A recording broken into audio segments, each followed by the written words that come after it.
Chisnam haswa bakan don kejingnya ki syong kelan mengor hapadeng surok ban pyrshah kejing snew palat ke National Highway ban Rio haka arpsan tarik unai lur arja arpulai ha East Giant Hills District dak batung kba ki jaka batlio bat ki balang kepala lam khamat dak khasi Students Union uwei nong syong snong jong katega district uladap ban mudoi dak public interest litigation PIL hakmat ka yang bisar ka Meghalaya. Kini ke PIL kedai ke belamudoi haka khatsan tarik benai nai lur arja arpuar dau Rangbah kinjai mon amse upadeu assistant Rangbah snong jang kiang ke bahap apo ke Clearyat subdivision ke Giant Hills hakmat ke yang bisar ke Meghalaya haka baya dei bat ke jing snew palat ki surok jong ke National Highway ban Rio ke bapenya soe ke basyatai jong ke jela Assam bat gi Bthah ke basyathi jong ke jela Meghalaya. Unong idor khas ya ke PIL ulamudoi ya ke surok ke bayar nadu ke snong lum snong bat malidor haka East Giant Hills District. Hakabaya day ke kaipot haying kasari halor ke jinglong jingman ke surok National Highway ban Rio ke nadu jowai hadu rata cera ke National Highway Authority of India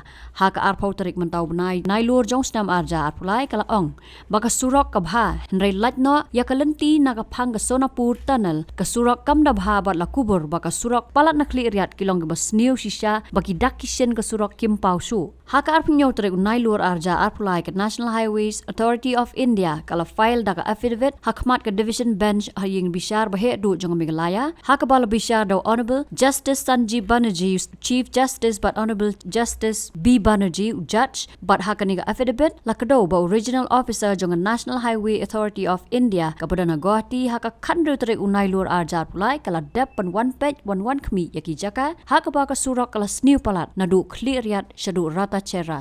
badru haka ju kesngi laken tio yaki kai pot jing khmi jong kini ki officer haka affidavit la yathu baga National Highways Authority of India kala airu daga jingtho bahaka khat khandai tarik unai lur arja arpulai ladap Bthah sha ya uwei na ki contractor bat project director jong ka National Highways Authority of India ban shim ki lat ki lenti ki bakloi na ka banta shipor ban penlong ya ka National Highway ban Rio ka banado jowai hadu rata cera bakan long ka babidor badla ban khampet benia yaki surok haka snong Clearyat bat hajan ka tunnel ka badan hasona perdi. Hadirin baladap ban sngap tu ya ka affidavit ka ying bishar bahedu jong Meghalaya ka khmi lenti ba ka National Highways Authority of India kan sedang no ya ka jing Maramot ya ki surok nadu ka khatsan tarik Risau bat kani ka jing Maramot ya ka surok ka bayar sya ka san punyo kilometer dai ban pendap no hapo ka khatsan tarik unai wing arjar arpulai. Shu kayang bishar kal Bthah baka jela Rangbah Deputy Commissioner jong East Giant Hills District kan hab ban ai ka kai pot halor ka kam ka bala le na ka snong Clearyat bat palat Clearyat shadu shathi jong ka lom snong bat labu ban beteng pat ya kani ka mukaduma